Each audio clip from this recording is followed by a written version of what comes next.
Good evening student. मैं पंकज विश्वकर्मा आप लोग को सादा एजुकेशन अयोध्या प्लेटफॉर्म पर स्वागत करता हूं। और आज से हम लोग जबरदस्त तरीके से न्यूट्रिशन टॉपिक प्रारंभ करेंगे। और न्यूट्रिशन में एकदम बिल्कुल जीरो लेवल से लेकर 100 लेवल तक चलेंगे। भोजन के संपूर्ण परिचय, भोजन में प्रोटीन, कार्बोहाइड्रेट, वसा, विटामिन, जल, खनिज लवण, ये सारे टॉपिक बहुत बेहतरीन अंदाज में चलेगा। तो चलिए आज से हम लोग एक एक टॉपिक शुरू करेंगे, लेकिन टॉपिक शुरू करने से पूर्व उस भोजन का आज हम लोग इस वीडियो में इंट्रोडक्शन क्लास अवश्य देखते हैं। तो चलिए हम लोग जानेंगे सबसे पहले कि भोजन क्या है। तो ध्यान दीजिए, हम लोग सबसे पहले देखेंगे कि भोजन क्या है। तो आप जानते हैं भोजन अर्थात पोषण। पोषण दो प्रकार के होते हैं। पोषण कितने प्रकार के हैं? दो प्रकार के होते हैं। पहला होता है कार्बनिक भोज्य पदार्थ, कार्बनिक भोज्य पदार्थ, और दूसरा होता है अकार्बनिक भोज्य पदार्थ। दूसरा क्या होता है? अकार्बनिक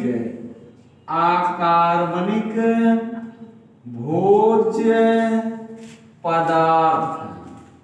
भोजन दो प्रकार के होते हैं, कार्बनिक भोज्य पदार्थ और अकार्बनिक भोज्य पदार्थ। तो कार्बनिक भोज्य पदार्थ कौन कौन होते हैं उनका हम लोग पूरा नाम देखते हैं। तो कार्बनिक भोज्य पदार्थ में हम लोग जानते हैं, कार्बनिक भोज्य पदार्थ में पहला है कार्बोहाइड्रेट। कार्बोहाइड्रेट होता है। दूसरे नंबर पर हम लोग जानेंगे प्रोटीन होता है। क्या होता है? प्रोटीन होता है। तीसरे पे हम लोग जानेंगे वसा होता है। चौथे पे हम लोग जानेंगे विटामिन होता है, विटामिन। और पांचवे पे क्या होता है? जल होता है। तो ये सब कार्बनिक यौगिक हैं। एक क्वेश्चन इस वर्गीकरण से ही सिद्ध हो गया कि कार्बोहाइड्रेट किस प्रकार का यौगिक है? कार्बनिक। प्रोटीन किस प्रकार का यौगिक है? कार्बनिक। वसा किस प्रकार का यौगिक है? कार्बनिक। विटामिन किस प्रकार का यौगिक है? कार्बनिक। जल किस प्रकार का यौगिक है? कार्बनिक। तो वर्गीकरण मात्र से ही एक क्वेश्चन स्पष्ट हुआ। अब जानेंगे अकार्बनिक क्या होते हैं। तो आप जानते हैं जो खनिज लवण होता है, खनिज लवण जिसे हम लोग राख कहते हैं, क्या कहते हैं? राख कहते हैं, एक अकार्बनिक होता है। तो मानव शरीर में कुल 24 प्रकार के खनिज लवण अर्थात राख पाए जाते हैं। तो ये सब के सब राख क्या होते हैं? अकार्बनिक होते हैं। पूरा बात क्लियर? चलिए दूसरा बात हम लोग जानेंगे कि कार्बनिक भोज्य पदार्थ में जो कार्बोहाइड्रेट होता है, कार्बोहाइड्रेट का मुख्य कार्य क्या होता है? तो आप जानिए, कार्बोहाइड्रेट का मुख्य कार्य होता है शरीर को ऊर्जा प्रदान करना। कार्बोहाइड्रेट का मुख्य कार्य होता है शरीर को ऊर्जा प्रदान करना। कार्बोहाइड्रेट के द्वारा शरीर को 70% ऊर्जा मिलता है, इसलिए इसे कोशिका का ईंधन कहते हैं। कोशिका का ईंधन किसे कहते हैं? कार्बोहाइड्रेट को कहते हैं। इसके द्वारा शरीर को कितना प्रतिशत ऊर्जा मिलता है? 70%। क्या प्रोटीन शरीर को ऊर्जा प्रदान करने का कार्य करता है? तो प्रोटीन का कार्य ऊर्जा प्रदान करना नहीं है, बल्कि प्रोटीन का मुख्य कार्य होता है नए कोशिकाओं का निर्माण करना। पैर से लेकर सिर तक किसी भी पार्ट का नाम लेके पूछा जाए किसका बना होता है? तो प्रोटीन का। तो एक लाइन में जानिए, प्रोटीन का कार्य होता है नए कोशिका का। किसका? नए कोशिका का निर्माण करना, चाहे वह सजीव हो निर्जीव हो। मतलब प्राणी शरीर, गाय भैंस कुत्ता बिल्ली हाथी घोड़ा मनुष्य, कोई भी प्राणी शरीर का कोई भी पार्ट हो, अगर पूछा जाए किसका बना होता है तो आप बताएंगे प्रोटीन से निर्मित होता है। क्लियर हो गया? तो प्रोटीन का मुख्य कार्य होता है नए कोशिकाओं का निर्माण करना। यही सब चीज का निर्माण करता है। बाल, रोम, नाखून, खूर, सींग, हड्डी गुड्डी, त्वचा, रक्त नलिका, सब चीज का निर्माण कौन करता है? प्रोटीन करता है। और उसको ऊर्जा किससे मिलता है? कार्बोहाइड्रेट से मिलता है। कितना प्रतिशत? 70%। और वसा का कार्य क्या है? वसा का कार्य भी है शरीर को ऊर्जा प्रदान करना। तो वसा के द्वारा शरीर को 30% ऊर्जा प्रदान होता है। कितना प्रदान होता है? 30%। अर्थात आपने देखा कि कार्बोहाइड्रेट और वसा ये दोनों मिलकर शरीर को 100% ऊर्जा दे दिए।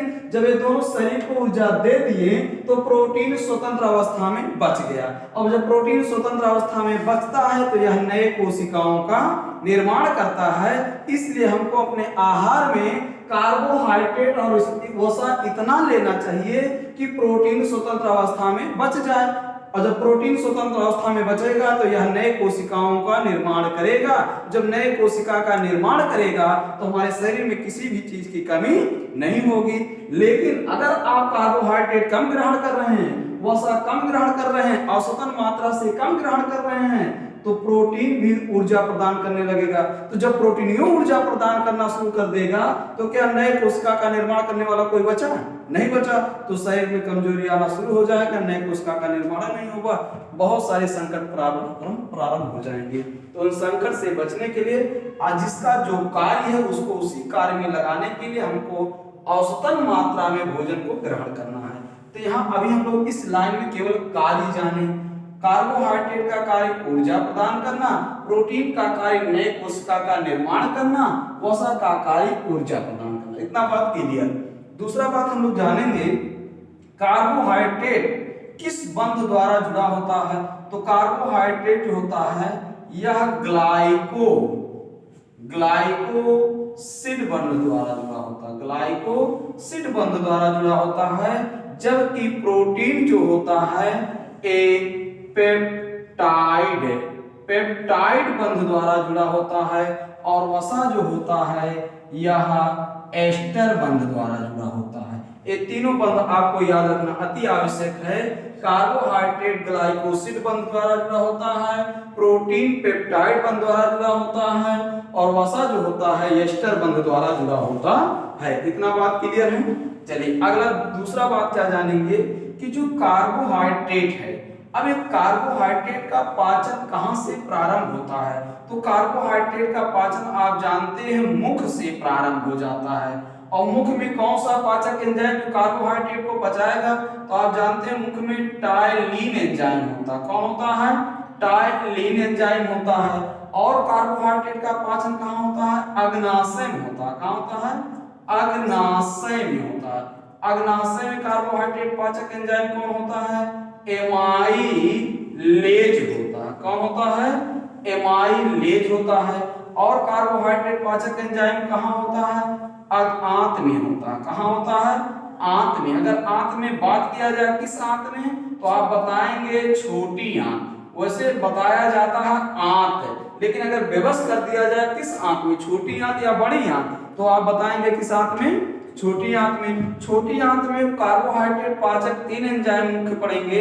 एक पढ़ेंगे हम लोग सुक्रेज, और दूसरा पढ़ेंगे माल्टेज, और तीसरा पढ़ेंगे हम लोग लैक्टेज। क्या पढ़ेंगे? लैक्टेज पढ़ेंगे। ये 3 पाचक एंजाइमों का नाम हम लोग आंत में पढ़ेंगे। अर्थात आप लोग देखें, क्या देखें कि कार्बोहाइड्रेट का पाचक एंजाइमों का नाम कहां कहां पचता है। मुख में टायलिन एंजाइम, अग्नाशय में एमाइलेज एंजाइम, आंत में sucrase, maltase, lactase enzyme carbohydrate पाचन में सहायक होते हैं।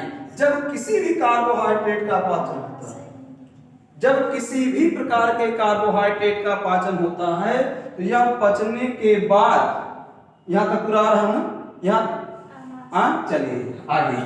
हाँ, तो जो दिक्कत होगा बताते रहिएगा, कोई दिक्कत नहीं। हाँ, यहाँ तक आ रहा ना। चलिए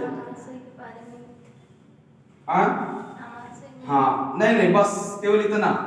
कार्बोहाइड्रेट पाचक एंजाइम मुख में टायलिन, अग्नाशय में एमाइलेज, आंत में सुक्रेज, माल्टेज और लैक्टेज, आमाशय में शर्करा का कोई पाचन नहीं है। ठीक है।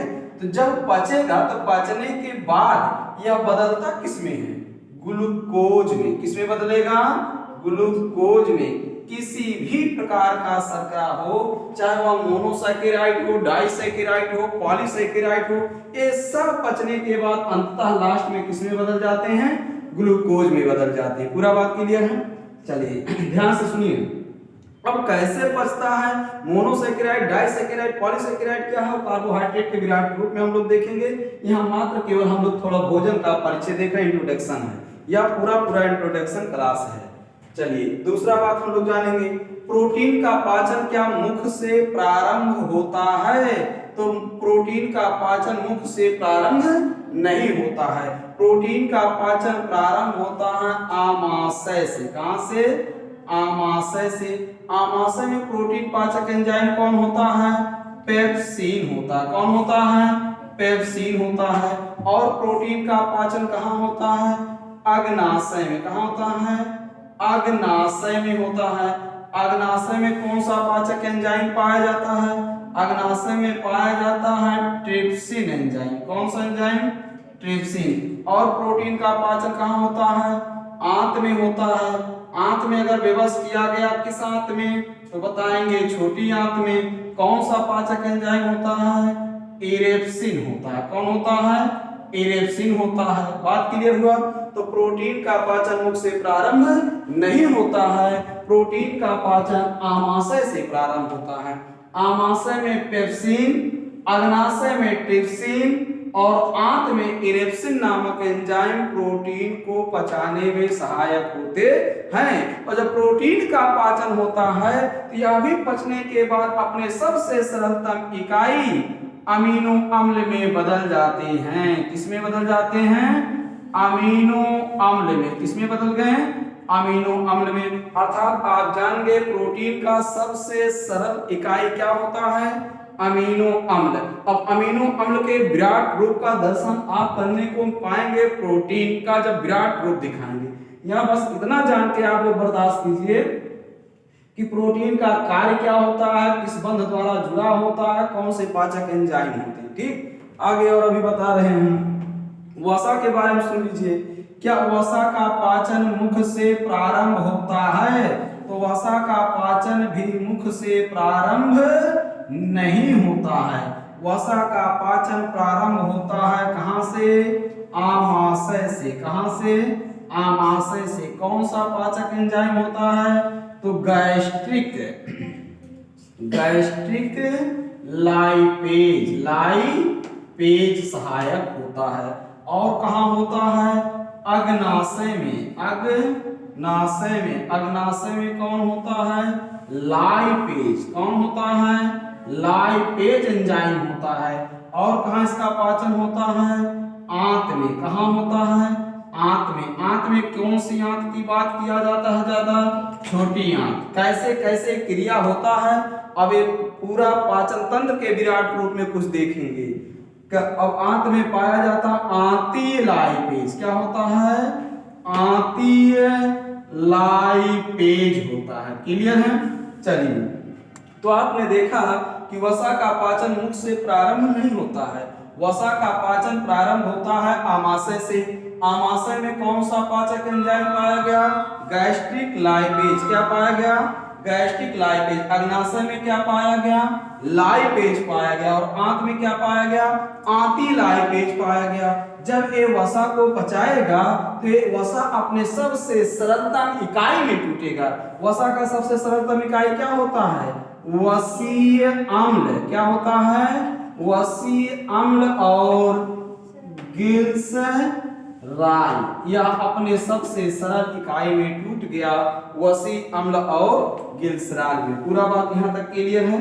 चलिए, तो यहाँ हम लोग कुछ महत्वपूर्ण बातें जान गए हैं। अगला बेहतरीन बात और क्या जान लेते हैं कि जो कार्बोहाइड्रेट होता है, हमको एक दिन में कितना कार्बोहाइड्रेट लेना चाहिए, एक दिन में कितना कार्बोहाइड्रेट लेना चाहिए, उसको ध्यान से देखिए। मतलब हमको लेना चाहिए एक दिन में 400 से लेके 500 ग्राम कार्बोहाइड्रेट प्रति दिन।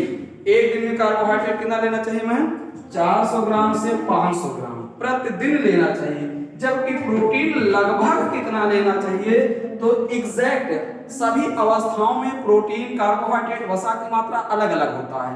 तो यहाँ एक हम लगभग इकाइयां बता रहे हैं, लगभग मात्रा बताएंगे।